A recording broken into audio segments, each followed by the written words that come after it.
Trump কি আস্তে আস্তে ইরান প্রশ্নে দুর্বল হয়ে যাচ্ছে? তার মানে 40 দিন যে যুদ্ধ করলো, সে যুদ্ধের ফলাফল ভালো না।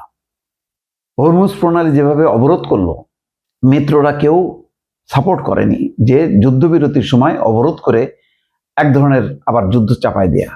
এইভাবে কোনো দেশকে অবরুদ্ধ করে তাদের ব্যবসা বাণিজ্য অর্থনীতিকে পঙ্গু করার চেষ্টা, এটা ভালোভাবে দেখছে না। ট্রাম্প বলছে যে এই অবরোধ না করলে চুক্তি হবে না।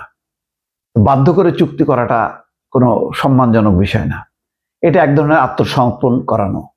ইরান কি এত সহসাই আত্মসমর্পণ করবে? এখন দুইটা খবর দেখেন যে ট্রাম্পের সুর নরম, ইরানের বিরুদ্ধে পরমাণু অস্ত্র ব্যবহারের সম্ভাবনা নাকচ।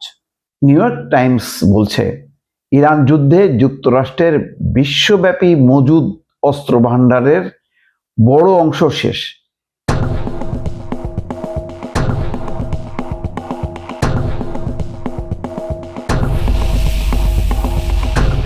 সারা বিশ্বের যেই তারা অস্ত্র সাপ্লাই দিত, তার যে একটা মজুদ ছিল, সেই মজুদের একটা বড় অংশ শেষ হয়ে গেছে।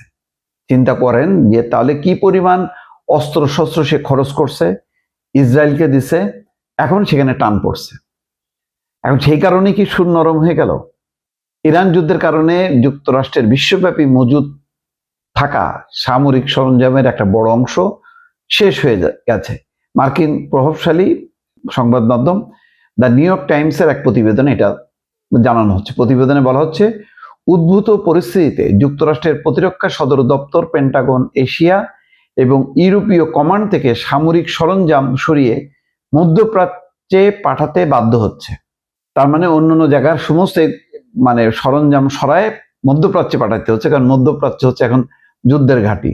প্রতিবেদনে বলা হচ্ছে, যদিও হোয়াইট হাউস এই পর্যন্ত যুদ্ধের সঠিক ব্যয় নিয়ে কোনো আনুষ্ঠানিক হিসাব দেয়নি, তবে দুটি স্বতন্ত্র সংস্থা জানিয়েছে ইরান যুদ্ধের পেছনে প্রতিদিন ব্যয় হচ্ছে প্রায় $100 কোটি, অর্থাৎ মোট ব্যয়ের 28 বিলিয়ন থেকে 35 বিলিয়ন ডলার। চিন্তা করেন কি পরিমাণ টাকা ব্যয় হচ্ছে। বর্তমান যুক্তরাষ্ট্রের যে গুরুত্বপূর্ণ অস্ত্রগুলোর মজুদ আশঙ্কাজনকভাবে কমেছে, তার মধ্যে রয়েছে প্রিসিশন স্ট্রাইক মিসাইল, নির্ভুল নিশানায় আঘাতকারী ক্ষেপণাস্ত্র, তারপরে ATACMS ভূমি থেকে উৎক্ষেপণযোগ্য ক্ষেপণাস্ত্র এবং প্যাট্রিয়ট ইন্টারসেপ্টর মিসাইল। গুরুত্বপূর্ণ এই অস্ত্রগুলো, যেগুলি দূর থেকে আঘাত করা হতো বা ব্যবহার করা যেত, সেগুলো এখন কমে গেছে। আবার ইরানের বিরুদ্ধে পরমাণু অস্ত্র ব্যবহারের সম্ভাবনা নাকচ করে দিয়েছেন যুক্তরাষ্ট্রের প্রেসিডেন্ট ডোনাল্ড ট্রাম্প।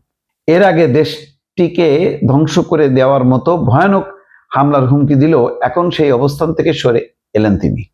তার মানে যতই মুখে তোলপাড় করুক না কেন, ইতিমধ্যে কুপকাত হয়ে গেছে। যে ধরনের চুক্তির জন্য আকুতি ট্রাম্পের, তাতে বোঝা যাচ্ছে যে আর শক্তি প্রয়োগ করে এগোনো সম্ভব হচ্ছে না। এখন কোনো রকমে তার সম্মান রক্ষা করার জন্য যদি ইরানকে দিয়ে একটা চুক্তি করাতে পারে, তাহলে সে সফল, সে ঘোষণা দিতে পারে। কিন্তু সে যেভাবে সফল হতে চায়, ইরান সেইভাবে সফল হতে দেবে না।